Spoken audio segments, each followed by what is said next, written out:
Javier, una pregunta antes de entrar en el estado profundo, y me vas a permitir, aunque no sé si tendrá que ver con el estado profundo, pero yo no lo sabía. Y te vi el otro día en una entrevista y no sé si hemos llegado a hablarlo aquí. Tú has trabajado con Mario Conde. Claro, yo fui el director de la revista de Mario Conde.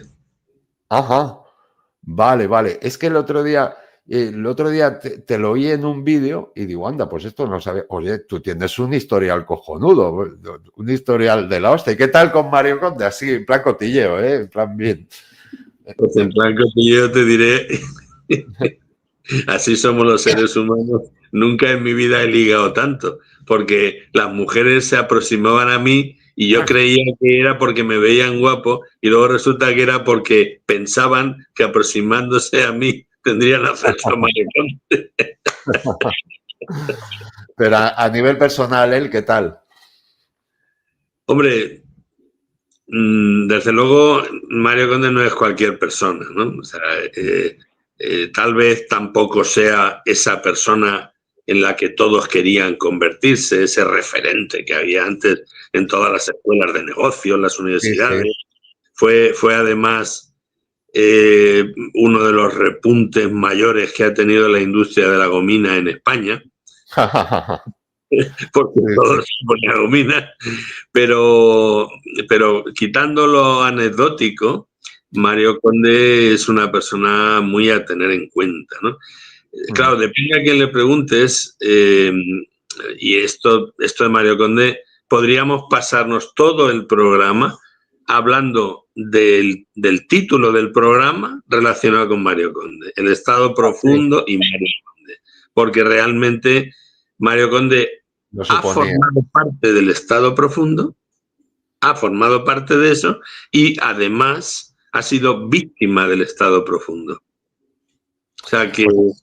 Como que en un momento dado les dio la espalda o le dieron la espalda a él, vamos. Bueno, en un momento dado subió demasiado. Subió demasiado. De tal manera que cuando tú te metes en un terreno donde los que están allí se creen que nadie puede entrar, por ejemplo, en el tema de los bancos, ¿no?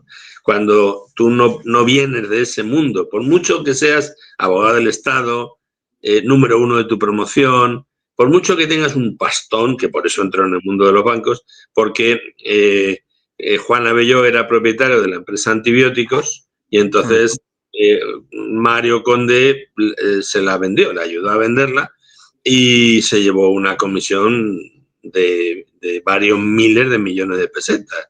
No me da mucho caso, pero entre 7 y 9 mil millones de pesetas. Que eso no lo gano yo ni en un año, vamos. Y entonces, pues a partir de ahí se empezaron a interesar por Banesto y tanto Juan Abelló como él. Juan Abelló era una de las grandes fortunas del país.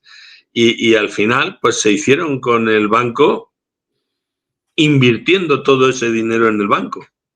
Todo ese dinero, el de Mario más el que invertiría Juan Abelló. Y claro, pues se hicieron con el poder del banco.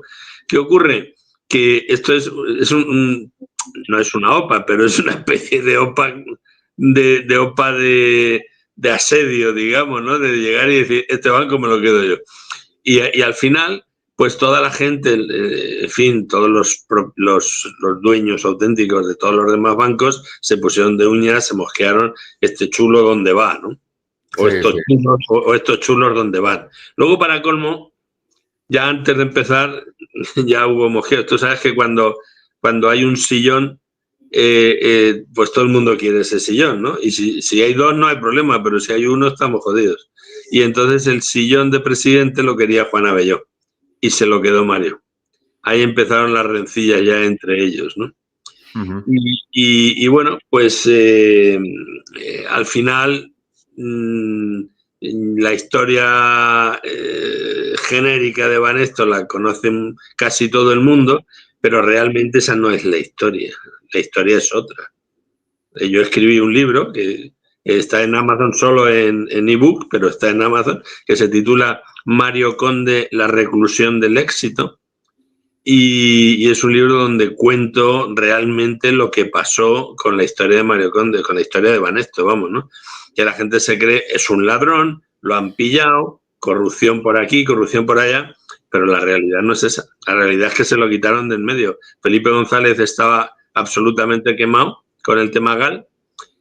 Aznar no era nadie, quiero decir que era un inspector de Hacienda en excedencia que no tenía ningún carisma, todavía no había puesto las botas encima de la mesa de Bush en Camp David, y entonces pues tenía muy pocas probabilidades, y el que se apuntaba como una persona que podría tener todas las papeletas era Mario Conde, porque Juan Carlos quería que Mario Conde fuera el presidente del gobierno.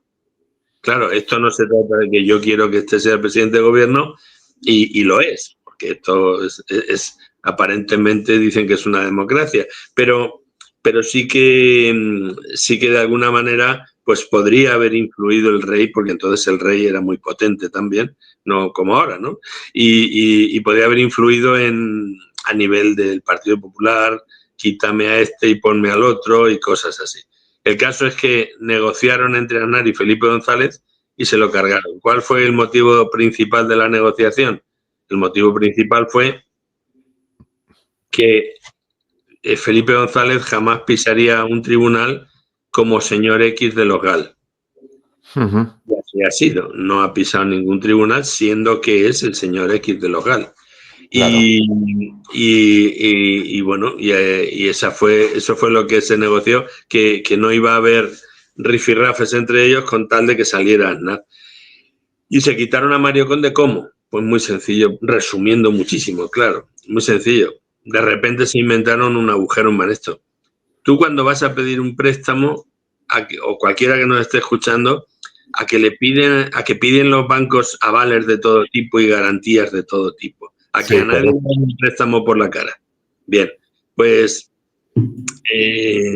¿cómo explicamos que puede haber varios cientos de miles de millones de pesetas en préstamos y que todos sean fallidos? ¿Cómo puede ser eso? Digo yo que alguno puede ser fallido porque a lo mejor te han engañado con las garantías, alguno.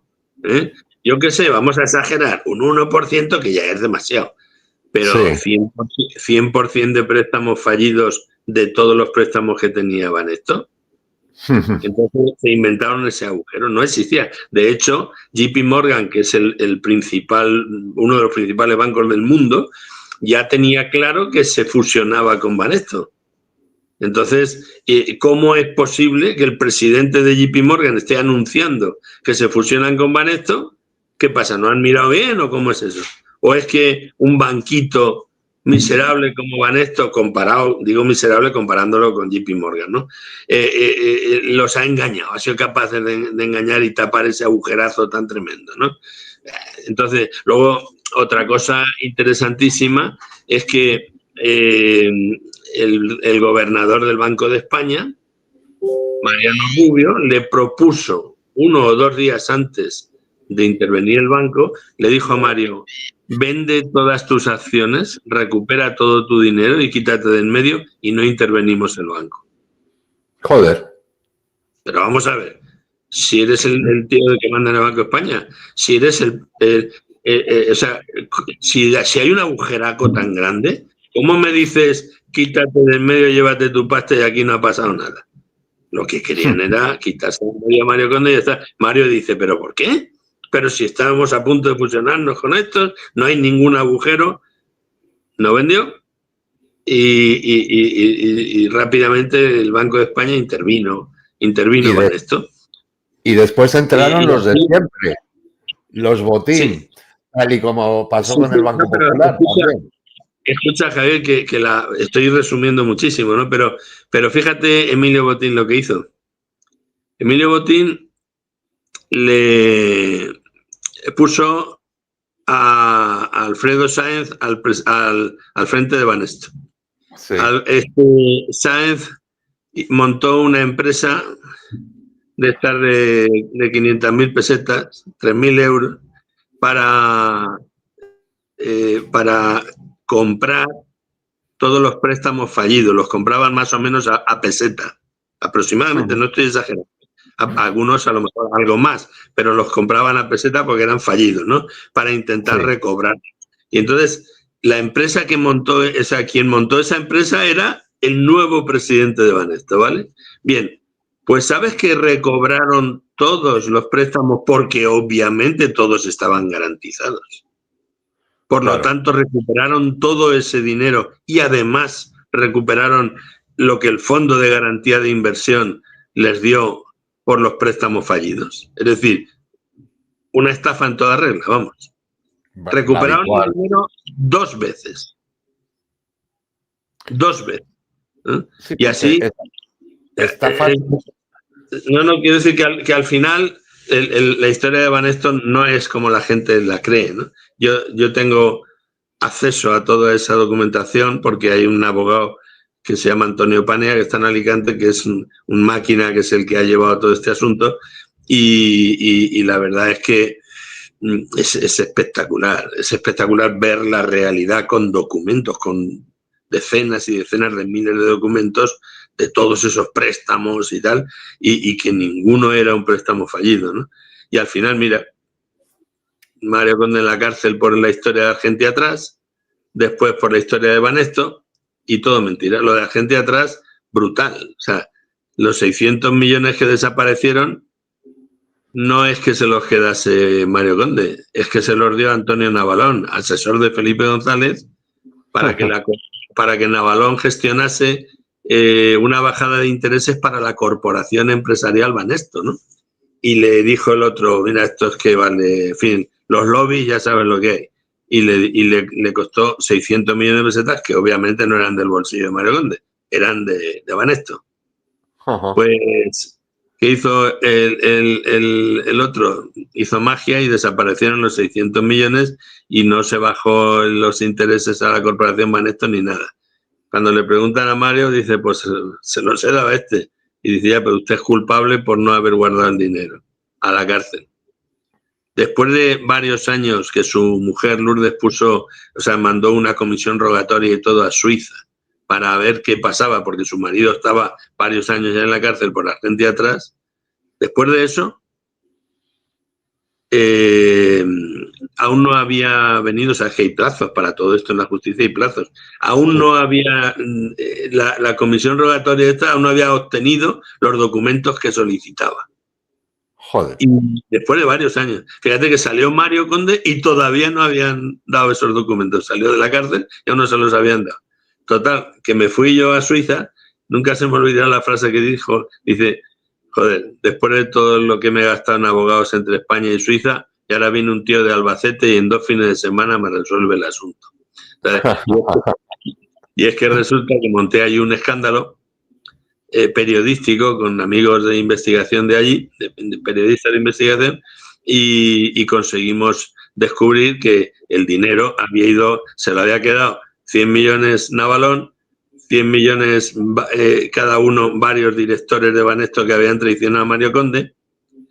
Salió un reportaje en el periódico más importante de allí diciendo que el fiscal general me daba la razón a mí, diciendo el fiscal general de Ginebra da la razón, o sea, de Zurich, da la razón al periodista Javier Bleda por la corrupción que hay en Suiza a nivel de la fiscalía, tal y cual, ¿no?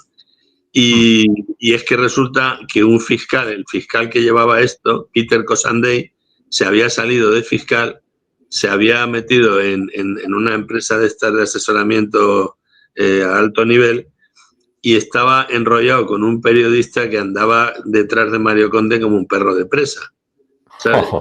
Pero que el periodista había venido huyendo de su país porque también le gustaba a la gente con poca edad. Y entonces convenció al fiscal para que los papeles no se movieran de allí. Por cierto, al final, pero todo era una trama rosa, es que a los dos les gustan mucho los rosas, ¿sabes? Al final faltaba por saber dónde había los últimos 100 millones de pesetas, quién los había cobrado. Y se cobraron en un cheque al portador en un banco de Nueva York. Joder. Casualidades de la vida, que había un juez muy famoso, Garzón, que iba mucho por Nueva York porque lo financiaba Emilio Botín. Es decir, Emilio Botín estaba siendo juzgado y al mismo tiempo financiaba al juez.